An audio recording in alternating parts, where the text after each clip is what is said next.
All right, so let's go through here our first team All-Americans to get out of the gates here, and give me your biggest threat today to Zach Edey is who?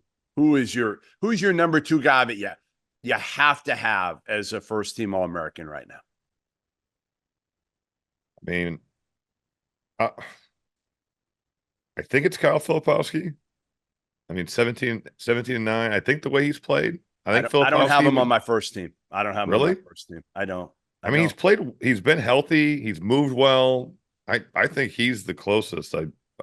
Honestly, but I mean, who would you Defensively, he's say? okay. He's okay defensively. Some of the other guys that I have on my list are just better defender, better all-around players. All So around, yeah. I would start, to me, Kevin McCullough.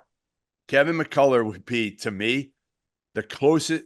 Two former Texas Tech guys for me would be on there, and that's No, Shannon and I've McCullough, got them. I've got them both too. and they roomed together. How about that? They were That as well. roommates freshman year at Texas Tech, and they're both fifth-year guys, so they're older. But both, here's where they both improved. I mean, they were both considered, McCullough especially, just a defender. That's all he had really been for the most part, a non-shooter. Listen, he's leading Kansas in scoring. He's averaging He's averaged almost 5 assists a game too. I mean, 7 rebounds a game. So he rebounds the hell out of his position, always has. He's become a better passer than he's ever been. And he's shooting the hell out of the ball. They're both shooting 41-ish from three. yeah. So Who told you that about McCullough?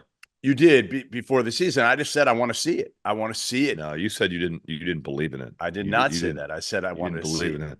And I told you now his release looks way better after yeah. the Illinois.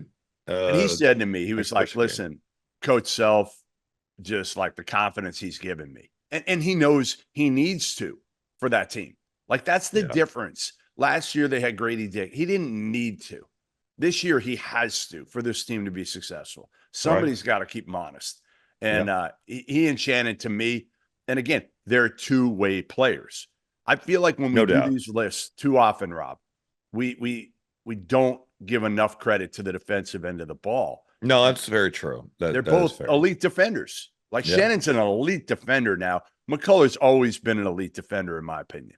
I've got those two guys. Yeah. I guess my list is rounded out by PJ Hall. You know, at Clemson, he's been awesome.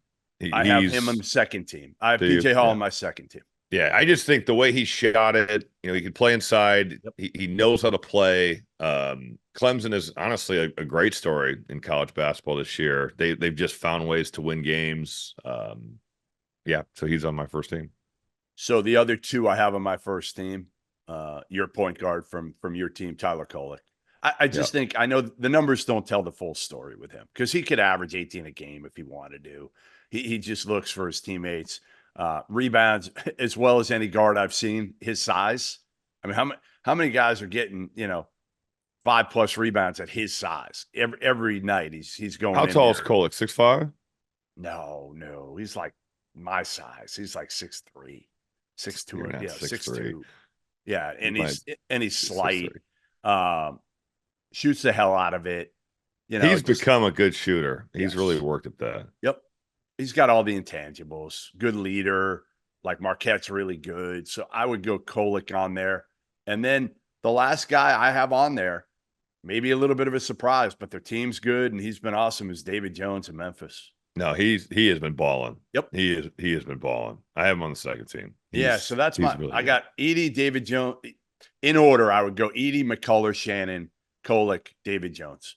That would be, if I had to order my top 5, those would be them. And PJ Hall's on my second team. Filipowski is actually on my third team, believe it or not. I have him on my third team. But I get it. I mean, I think your Duke bias is showing a little bit here. Yeah, maybe it is. Maybe it is. I do love the Dukies. So you wanted to be recruited by him so bad. Yeah, Kay I did. Remember you. And the slight of being thought from California has just not affected it whatsoever. So that's why Filipowski was on my first team. All right, who else? Second team. Go ahead.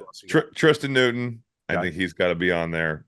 He's averaging pretty incredible numbers on a team that's really good. So I think he's got to be on there. If you're averaging 16, 7, and 5, Yep. that's getting done.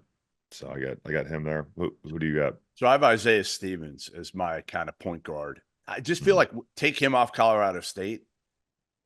I mean, they're not good. He They're was not hurt a good. lot last year, wasn't he? Yeah, he was hurt for Yeah, like he the was first 10 games. right. He's awesome. Yeah, he's and I good. love the fact that Rob, he could have probably gone anywhere and made more NIL and played anywhere in the country. Anybody would have taken him, everybody. And Yep. he stayed in Fort Collins. And, last year was a tough year for them, partially, like you said, because he was hurt early. Right. And they've rebounded now, top 15, 20 team, whatever you want to rank them. They've been terrific so far this year.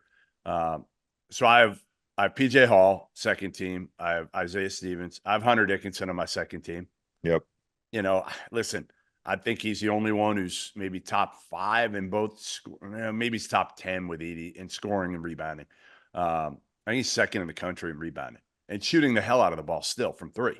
Not with a ton of attempts, which I actually give him more credit for, Rob, because if you're shooting 50% from 3, you're launching more than he has, most people.